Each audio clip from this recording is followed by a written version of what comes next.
एक बार अर्जुन को अहंकार हो गया कि वही भगवान के सबसे बड़े भक्त हैं। उनकी इस भावना को भगवान कृष्ण ने समझ लिया। अर्जुन का अहंकार तोड़ने के लिए एक दिन भगवान उन्हें अपने साथ घुमाने ले गए। भ्रमण करते समय उन दोनों की मुलाकात एक गरीब ब्राह्मण से हुई।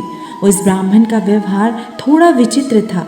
वह सूखी घास खा रहा था और उसकी कमर से एक तलवार लटक रही थी। अर्जुन हैरान हो गए। उन्होंने उस ब्राह्मण से पूछा, आप तो अहिंसा के पुजारी हैं, जीव हिंसा न हो इसीलिए सूखी घास खाकर अपना गुजारा करते हैं, लेकिन फिर हिंसा का यह साधन तलवार आपके साथ क्यों है? यह प्रश्न सुनकर ब्राह्मण ने जवाब दिया, मैं कुछ लोगों को दंड देना चाहता हूँ।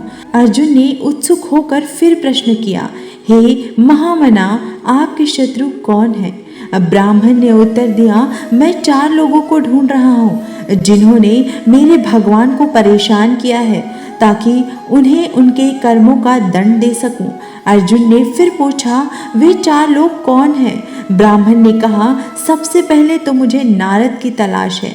नारद मेरे प्रभु को विश्राम नहीं करने देते, हमेशा भजन कीर्तन कर उन्हें जगाए रखते हैं। उसके बाद मैं द्रौपदी से भी अत्यंत नाराज हूँ। उसने मेरे प्रभु को ठीक उसी समय पुकार लिया जब वह भोजन करने बैठे थे। उन्हें उसी समय भोजन को छोड़कर उठना पड़ा ताकि पांडवों को महर्षि दुर्वासा ऋषि के शाप से बचा सके। इतना ही नहीं, द्रौपदी ने मेरे अध्याय को झूठा भोजन खिलाया। अर्जुन ने पूछा, आपका तीसरा शत्रु कौन है? ब्राह्मण ने उत्तर दिया, वह है हृदयहीन प्रहलाद। उस दुष्ट के कारण मेरे भगवान को गर्म तेल के कढ़ाई में प्रवेश करना पड़ा, हाथी के पैरों तले कुचल जाना पड़ा और अंत में खंबे से प्रकट होने के लिए विवश होना पड़ा। और मेरा चौथा शत्रु है अर्जुन। उसका दुस्साहस तो देखिए, उसने तो मेरे भगवान को अपना सारथी ही बना डाला। उसे भगवान की असुविधा का थोड़ा भी ध्यान नहीं रहा।